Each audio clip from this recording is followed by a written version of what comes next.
Dear viewers, good evening to all of you. Today I would like to deal with an important area under noun. Of the 8 parts of speech, noun is very important. You know it. You know the meaning of noun. It is a naming word. That is name of a person, place or thing. A small concept. While dealing with the conceptual clarity of parts of speech, I happen to talk about what a noun is. Under noun chapter, we have got several sub-chapters. Of them, types of nouns is also very important because it is related to article chapters, pluralization of nouns, etc. It has got much link with other important areas which are being asked in competitive examinations and in our used in our daily life also. Types of nouns. This video appears to be somewhat long, but kindly observe it, listen to it with patience. You can know several things. Types of nouns. Broadly speaking, there are two: concrete nouns, abstract nouns. Concrete noun ఎలా ఉంటుంది? It is visible, seeable or touchable. In other words, they occupy space. They have got physical existence అంటాడు, భౌతిక అస్తిత్వం. David green మొదలైన famous రచయితలు చాలా చక్కగా deal చేస్తున్నారు వాటి గురించి. స్టాండర్డ్ ఆథర్స్ అందరు కూడా డీల్ చేశారు. నెస్ఫీల్డ్ కానీ, రెనన్ మార్టిన్, ఎంతో మంది రచయితలు. They happen to deal with this very greatly. ఈ కాంక్రీట్ నౌను అలా ఉంటే యాబ్స్ట్రాక్ట్ నౌన్ అనేది కనపడదు. Invisible, unseeable, untouchable. These do not occupy space అని అంటారు. సో నో ఫిజికల్ ఎగ్జిస్టెన్స్, ఫిజికల్గా మనకు కనపడవాయి. అయినా కూడా అవి నేమింగ్ వర్డ్సే. అవి కూడా 5 ఫంక్షన్స్ ఆఫ్ ఏ నౌన్ అని ఉంది. వాటిలో ఇవి కూడా ఫంక్షన్. అది any type of noun 5 functions నిర్వర్తిస్తూ ఉంటుంది. ఒక వెర్బ్కి సబ్జెక్ట్ గాను, ఒక వెర్బ్కి ఆబ్జెక్ట్ గాను, ఒక ప్రిపోజిషన్కి ఆబ్జెక్ట్ గాను, ఒక వెర్బ్కి కాంప్లిమెంట్ గాను, ఒక నౌన్కి నౌన్ ఇన్ అపోజిషన్ గాను అంటారు. ఈ తర్వాత చూస్తాం, దాన్ని వేరే వీడియో చేస్తాం. చాలా ఇంపార్టెంట్ అది. అటువంటి కాన్సెప్ట్స్ తెలియక మనం ఇబ్బందుల్లో పడతా ఉన్నాం. మెయిన్ పర్పస్ ఏంటంటే, నాకు ఈ 52 సంవత్సరాల అనుభవంలో నేను తెలుసుకున్నవి, చదివిని, వీటి గురించి థరో నాలెడ్జ్ ఉండాలి మనకు. ఉంటే చాలా కాన్ఫిడెంట్గా మాట్లాడచ్చు, మనం రాయొచ్చు కూడా. ఈ కాంక్రీట్ నౌన్కి వచ్చేటప్పటికి మళ్ళీ సబ్ డివైడ్ చేశారు. దాన్నే నేను సట్లీ స్పీకింగ్ అని రాశా. అట్లా ఇక్కడ కూడా యాబ్స్ట్రాక్ట్ నౌన్లో సట్లీ స్పీకింగ్ అనే ఛాన్స్ లేదు. కొంత డీటెయిల్డ్ డిస్కషన్ ఉంటుంది అక్కడ. ఇక్కడ సట్లీ స్పీకింగ్ లో concrete nouns are divide into 4 types: common noun, proper noun, collective noun, material noun. ఒకటి అర్థమైతే మిగిలిన అడ్జస్ట్ అన్ని. కామన్ నౌన్ అంటే కామన్ గా అందరికీ పెట్టే పేరు అనమాట. అది ఒకరికే ఉండదు, ఆ పేరు ఎవరికైనా వాడుకోవచ్చు. ఉదాహరణ, క్లాస్ రూమ్ ఉంది, చదువుకునే పిల్లలు. ఆ వర్గానికి సంబంధించి ఆ క్లాసులో ప్రతి ఒక్కడికి కామన్ గా ఏం వాడచ్చు? స్టూడెంట్ వాడతారు. అది common noun. It is given in common to each and every member of A class. అంటే టైప్ అనమాట అని అంటాడు. స్టూడెంట్ అన్నాం. ఆ స్టూడెంట్కి నువ్వు కనుక ఏదైనా స్పెసిఫిక్ గా పేరు పెడితే, ఉదాహరణకి రిషిక్ అని పెట్టా, దాన్ని ప్రాపర్ నౌన్ అంటారు. ప్రాపర్ అంటే ఏంది? సొంత అని. ప్రాపర్టీ అంటే ఏంది? సొంత ఆస్తి అని. ప్రాపర్ నౌన్ అంటే సొంత పేరు. స్టూడెంట్ అంటే ఎవరైనా కావచ్చు, వాళ్ళకి సొంత పేరు పెడతారు. నామకరణం అంటారు కదా, నేమింగ్ సెరమనీ, అక్కడ పేరు పెడతారు. ఐడెంటిఫికేషన్ కోసం అది వచ్చింది. రిషి సొంత పేరు పెడతారు. దాని ప్రాపర్ నౌన్. ఈ కామన్ నౌన్ యొక్క సముదాయాన్ని గ్రూప్ ఆఫ్ కామన్ నౌన్, దాన్నే గ్రూప్ని ఏమంటారు? ఆ స్టూడెంట్స్ మొత్తాన్ని ఏమంటారు? క్లాస్ అంటారు. అట్లే స్టార్, వినీల ఆకాశంలో మీకు స్టార్స్ కనపడతా ఉన్నాయి. ఎన్నో స్టార్లు, ఇన్యూమరబుల్ అన్నాడు. వాటిని కామన్గా ఏమంటాం మనం? స్టార్ స్టార్ స్టార్ అని అన్నిటికి పెడతాం. కామన్ నౌన్ అంటే ఎవరికైనా దేనికైనా వాడుకోవచ్చు. ఆ స్టార్లోనే ప్రధాన కామన్గా అది పెట్టేస్తారు స్టార్.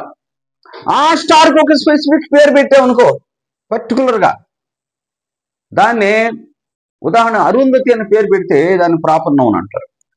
ఈ స్టార్ల యొక్క సముదాయాన్ని, గ్రూప్ నేమ్ ఏమంటారు? కాన్స్టలేషన్ అని, గెలాక్సీ అని అంటారు. అట్లే సోల్జర్, ఆర్మీలో మెంబర్స్ ఉన్నారు, ఒక్కొక్కరు కామన్గా సోల్జర్ సోల్జర్ అని పెట్టేశారు. ఆ సోల్జర్ స్పెసిఫిక్ పేరు అమర్ సింగ్ అని పెట్టారు అనుకో, అది ప్రాపర్ నౌన్. ఈ సోల్జర్ సముదాయాన్ని ఏమంటారు? ఆర్మీ అని, బెటాలియన్ అని, ఇలా రకరకాలు ఉంటాయి అన్నమాట. Size of the group of soldiers బట్టి ఈ పేర్లు వస్తాయి. 1,00,000 మించారనుకో వాళ్ళు సోల్జర్స్, అప్పుడు ఆర్మీ అనే పదాన్ని వాడతారు.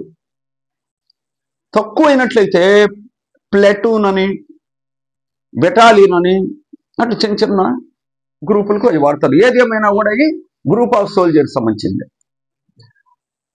అట్లే క్రో ఉంది, దాన్ని అదిలో ఇంటికి వస్తాడు ఏదో పేరు పెట్టు, క్రో, దాన్ని ఏమని పిలవాలా? రాణి అని పేరు పెట్టింది ఒక.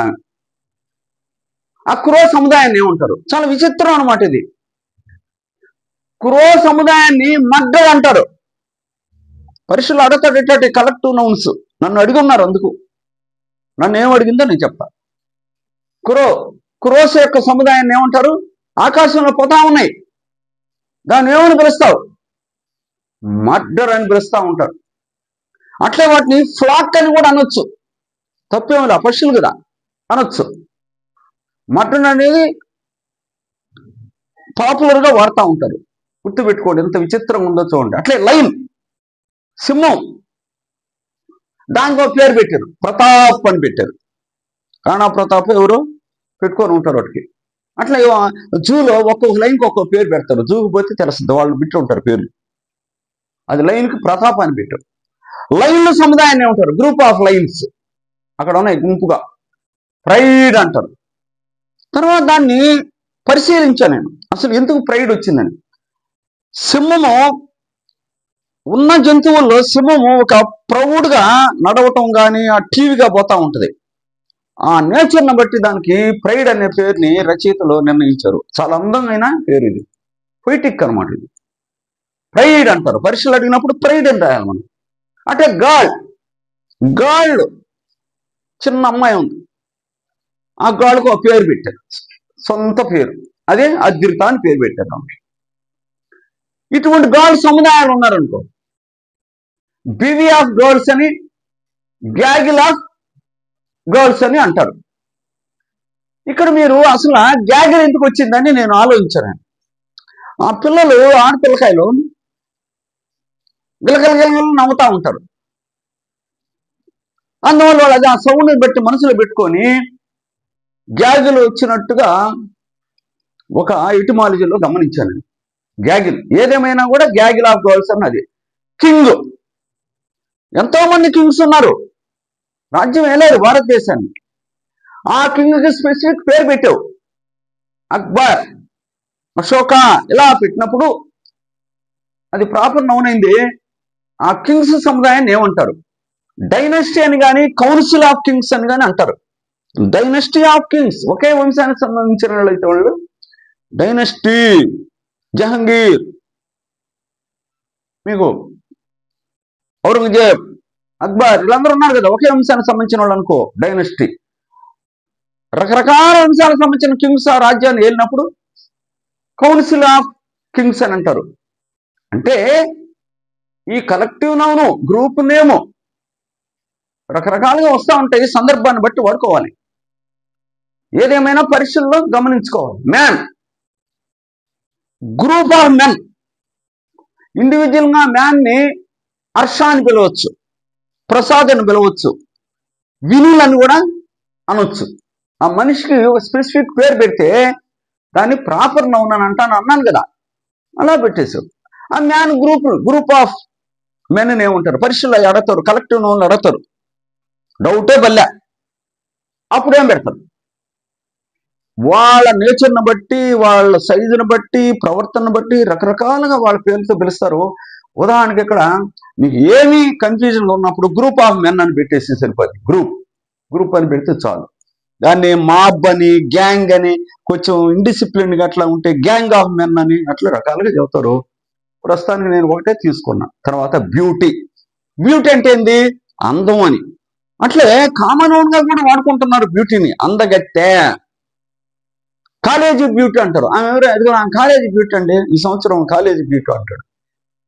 అమ్మాయికి ఒక పేరు పెట్టాడు, ఆమెకి ఏమైనా ఉంది పేరు, వాళ్ళ తల్లిదండ్రులు నయనతార అని పెట్టాడు, లేక తమన్నా అని సొంతంగా ఒక పేరు ఆమెకంటూ ఇస్తారు అనుకో, అదే ప్రాపర్ నౌన్. ఈ బ్యూటీల సముదాయాన్ని ఏమంటారు, బ్యూటీలు అందరూ ఒక చోట కూర్చొని ఉన్నారు ఆ కంటెస్ట్ లో, వీళ్ళందరినీ ఏమంటారు, గెలాక్సీ. చాలా ఇంట్రెస్ట్ గా ఉంటాయి, జాగ్రత్త తెలుసుకోవాలి. గెలాక్సీ అనేది ఇక్కడ వచ్చింది, నక్షత్రాల దగ్గర కూడా గెలాక్సీ వాడుకోవచ్చు.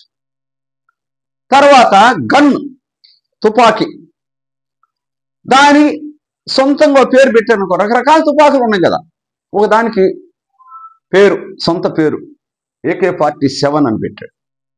ఎన్నో పేర్లు ఉంటాయి. ఆ గన్నుల సముదాయం రకరకాల పేర్లతో పిలుస్తూ ఉన్నారు. కలెక్టర్ దగ్గర కొన్ని గన్స్ పెట్టున్నారు అనుకో, వాటిని కలెక్షన్ అంటారు, గుర్తుపెట్టుకోండి. జనరల్ గా ఉండే గన్స్ సముదాయాన్ని ఏమంటారు, బ్యాటరీ ఆఫ్ గన్స్. సెల్స్ ఉన్నాయి కదా, ఇంట్లో వాడతాం సెల్స్, వాటి గ్రూప్ను కూడా మనం బ్యాటరీ ఆఫ్ సెల్స్ అంటారు. కన్ఫ్యూజ్ చేస్తాను అనుకోవద్దు, మమ్మల్ని పరీక్షలు అడిగాడు. ఇది 1981 అడిగాడు, తర్వాత కూడా చాలాసార్లు అడిగి ఉండొచ్చు. ఈ గన్స్ సముదాయాన్ని ఏమంటారు అని అడిగాడు. ఈ స్పెసిఫిక్గా మనం నేర్చుకోవాల్సిందే, చదవాలా నేర్వాలా. మీరు గూగుల్లో కానీ, ChatGPT కానీ దేంట్లో పోయినా కూడా మీకు కలెక్టివ్ నౌన్స్ వస్తున్నాయి, నోట్ చేసుకోండి. కొద్దిగా ఇంట్రెస్ట్గా ఓపికగా నేర్చుకోండి. ఒక్క బిట్టు చాలు మనం ఫెయిల్ కావటానికి పరీక్షల్లో.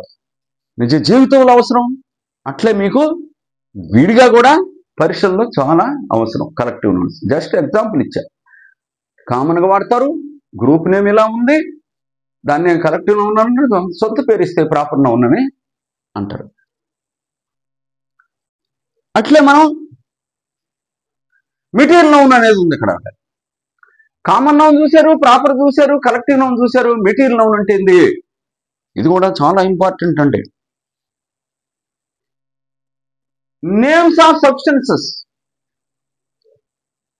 From which we make some goods, some articles, అదనమాట సబ్స్టెన్స్ అంటే. ఏ పదార్థం నుంచి అయితే మనం వస్తువులు తయారు చేస్తామో దాన్ని సబ్స్టెన్సెస్ అంటారు. ఆ నేమ్స్ ఆఫ్ సబ్స్టెన్సెస్ నే మెటీరియల్ నౌన్స్ అంటారు. అవి సాలిడ్ గా ఉండొచ్చు, అంటే ముద్ద రూపంగా, ఘన రూపంగా ఉండొచ్చు, లైక్ గోల్డ్, క్లే మొదలైనవి. ద్రవ రూపంలో ఉండొచ్చు, liquids like water, kerosene, oil మొదలైనవి. అట్లే గ్యాస్ రూపంలో కూడా ఉండొచ్చు, వాయు రూపంలో oxygen, ammonia, carbon dioxide, nitrogen, ఇవన్నీ కూడా మెటీరియల్ నౌన్స్ ఉదాహరణలు అనమాట. ఏ రూపంలో ఉంటాయో చెప్పాను. ఇంతటితో కాంక్రీట్ నౌన్ మాత్రం నేను కంప్లీట్ చేశాను. ఈ కాన్సెప్ట్ తెలుసుకోండి ప్రధానంగా, అంతే. Thank you very much.